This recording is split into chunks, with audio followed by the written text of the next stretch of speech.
NSUI ने शिक्षा बचाओ देश बचाओ अभियान लॉन्च किया। National student union of India ने आज उत्तर प्रदेश में शिक्षा बचाओ देश बचाओ अभियान की शुरुआत की। देखिए रिपोर्ट। एनएसयूआई के अनुसार नई शिक्षा नीति केंद्रीकरण व शिक्षा के निजीकरण को बढ़ावा देती है। साथ ही यह शिक्षा विरोधी नीति तब लाई गई जब पूरे देश में कोविड कहर का दौर था। उद्देश्य साफ है, मोदी सरकार शिक्षा को भी सिर्फ अमीरों के लिए एक सुविधा जैसा बनाना चाहती है।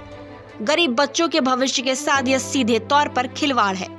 शिक्षा बचाओ देश बचाओ अभियान को एनएसयूआई के राष्ट्रीय सचिव एवं प्रदेश प्रभारी सौर्यवीर सिंह एवं प्रदेश अध्यक्ष अनस रहमान ने लॉन्च किया। वहीं प्रदेश प्रभारी सौर्यवीर एवं एनएसयूआई प्रदेश अध्यक्ष अनस रहमान का क्या कहना है, सुनिए।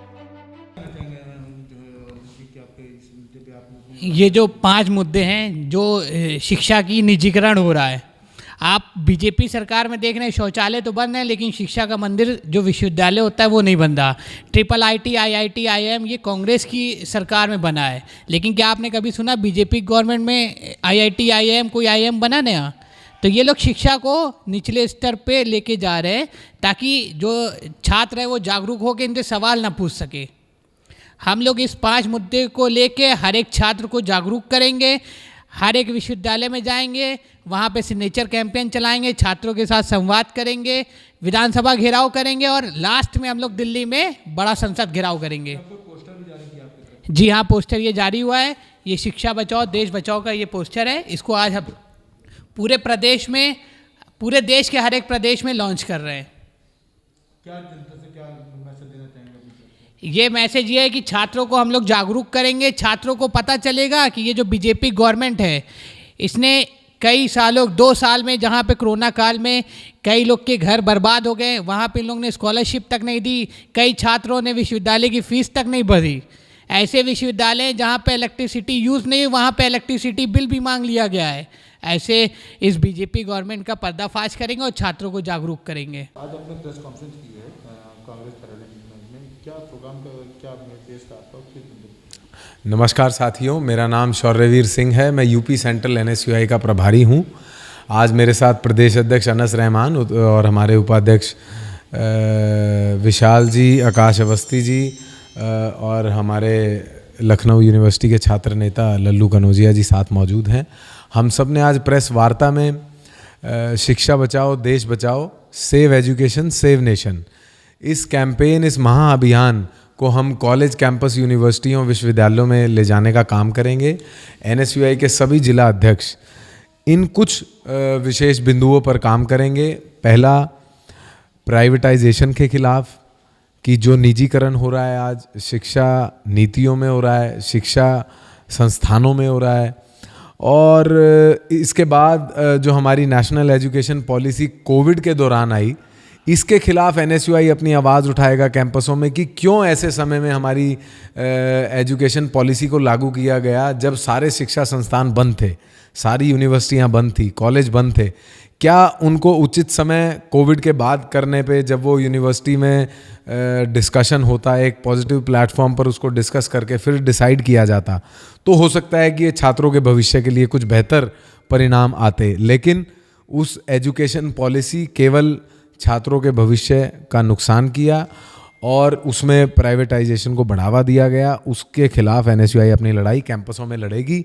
जिस प्रकार से एसएससी, सीजीएल और जेईई और बहुत से ऐसे तमाम स्कैम्स जो आपने उत्तर प्रदेश में देखा, किस तरह से यूपी पुलिस ने उत्तर प्रदेश की सड़कों पर छात्रों को पीटा गया जब उन्होंने अपनी मांग उठाई, उनकी आवाज़ को दबाने का काम किया। उत्तर प्रदेश सेंट्रल एनएसयूआई ने शिक्षा मंत्री से मिलने की कोशिश की तो हमारे ही छात्र नेताओं पर लाठियां भांजी गई लखनऊ में शिक्षा मंत्री के निवास के सामने। तो इस प्रकार से शिक्षा के लुटेरे भाजपा पार्टी की सरकार में जिस प्रकार से शिक्षा नीतियों पर काम हो रहा है, जिस प्रकार से बहुत से ऐसे एग्ज़ाम्स हैं, कॉम्पिटिटिव एग्ज़ाम्स हैं जिसमें एज की रिलैक्सेशन की मांग बार बार छात्रों के द्वारा, ये सिर्फ चुनिंदा छात्रों की बात नहीं है, ये हर जगह दिल्ली से लेकर कटक से कन्याकुमारी तक हर छात्र की मांग है। और इन मांगों को सरकार सीरियसली इन पर विचार नहीं कर रही, तो ये कितनी, मुझे लगता है, बड़े दुख की बात है कि छात्रों की सुनवाई आज नहीं हो रही है। एक ये हमारा बिंदु है। चौथा बिंदु हमारा है बेरोजगारी का, जिस पे आप सबको पता है, अगर आप खुद आरटीआई लगा करके भी अगर देखेंगे किस प्रकार से हर प्रदेश में, क्योंकि मैं हरियाणा से संबंध रखता हूँ, हरियाणा आज पहले नंबर पर बेरोजगारी में है। जो पहले नंबर का प्रदेश होता था आज पहले नंबर पर बेरोजगारी में, क्योंकि अब हम उत्तर प्रदेश की बात करते हैं, यहाँ की व्यवस्था की बात करते हैं। योगी जी बड़े बड़े वायदे करते हैं, कहते हैं हम लैपटॉप देंगे। पिछले जितने वायदे योगी जी ने किए, क्या वो छात्रों तक उतना एग्जीक्यूट हो पाया? ग्राउंड पे वो चीज़ एग्जीक्यूट हो पाई? आज प्रेस वार्ता में एक पत्रकार साथी ने हमसे पूछा कि योगी जी ने इस प्रकार से छात्रों के लिए तीनों स्नातक में फैसिलिटीज़ देने का ऐसा अनाउंसमेंट किया और ये दी जाएगी। तो ये सिर्फ एक इलेक्शन का ढकोसला है, झूठा जुमला है, क्योंकि भारतीय जुमला पार्टी इस प्रकार से छात्रों को लुभा नहीं सकती और आने वाले दिनों में उनको इसका परिणाम मिलेगा। छात्र और युवा उनको परिणाम देंगे। एनएसयूआई इसमें प्रियंका गांधी जी और राहुल जी के नेतृत्व में इस प्रकार से कॉलेज कैंपसों में जाकर, और लास्ट एक फेलोशिप और स्कॉलरशिप का मुद्दा, जिस प्रकार से रिजर्व्ड कैटेगरी के स्टूडेंट्स को, ज़रूरतमंद छात्रों को बरगलाने का काम, उनसे झूठे वायदे करने का काम। आज आप उनके हॉस्टलों की दुर्गति देखिए, किस प्रकार से वो रह रहे हैं एससी हॉस्टल्स में, किस प्रकार से आप देखिए उनकी स्कॉलरशिप्स उनके अकाउंट में नहीं पहुंच रही हैं समय पर। तो आप क्या चाहते हैं कि किस प्रकार से आप युवाओं के हक की बात कर रहे हैं? आपने कोविड के दौरान जो फाइनेंशियल अवार्ड्स दिए अलग अलग कम्युनिटी को, कर्मचारियों को, प्राइवेट निवेशकों को, स्मॉल पीएसयूज़ को, क्या आपने उसमें छात्रों के लिए कोई कॉलम रखा? कहीं भी नहीं रखा। तो ये सरकार छात्रों को भूल गई है और छात्र इस पर निराश है, और मुझे लगता है इसका जवाब छात्र आने वाले चुनावों में ज़रूर सरकार को दें। की अगर बात करें तो शिक्षा विभाग में बहुत बड़ा घोटाला भी नजर आता है। कहीं कहीं आपको बता दें कि जो प्राथमिक विद्यालय हैं कई जगह तो सिर्फ कागजों में है और वो वहाँ पे एक्चुअल में नहीं है। तो क्या उससे कोई आपकी लड़ाई होगी? बिल्कुल बिल्कुल, इसको लेकर के मैंने बताया कि पत्रकार ने जब सवाल पूछा तो मैंने यही बोला कि किस प्रकार से आज घपले हो रहे हैं उत्तर प्रदेश के शिक्षक भर्तियों में, किस प्रकार से भर्तियों के पैसे आप ले लेते हो करोड़ों रुपए फॉर्म्स के, लेकिन आप भर्तियों को समय पर एग्ज़ाम्स नहीं करवा पाते हैं। तो इस प्रकार के बहुत से सवाल युवाओं के मन में है, छात्रों के मन में है, जिसको एनएसयूआई कैंपसों में जाकर के उजागर करेगी। और हमारे सभी साथी प्रदेश अध्यक्ष के नेतृत्व में, अजय लल्लू जी के, प्रियंका गांधी जी के नेतृत्व में एक सशक्त, मैं कहता हूं कि छात्र शक्ति के रूप में एनएसयूआई छात्रों की लड़ाई लड़ता है और हमेशा लड़ता रहेगा। जय हिंद, जय कांग्रेस। वहीं दूसरी ओर रुद्रदमन सिंह उर्फ बबलू सिंह ने भारी समर्थकों के साथ कांग्रेस पार्टी ज्वाइन की।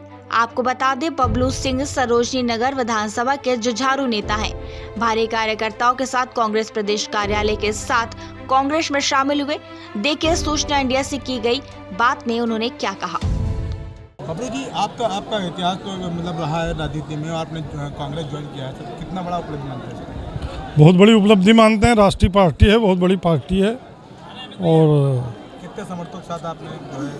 अरे 1000 आदमी रहा होगा।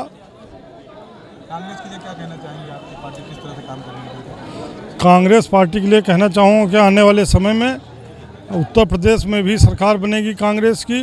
जिस प्रकार से प्रियंका गांधी जी मेहनत कर रही हैं, वो किसानों के प्रति जागरूक हैं। हमारे देश में 70% लोग कृषि पर आधारित हैं, किसान हैं।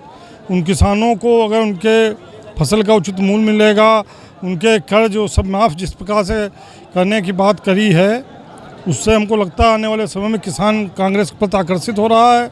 और ये तो 4 बड़े उद्योगपतियों की सरकार जो चल रही है, इससे लोग जल्दी निजात पाना चाह रहे हैं।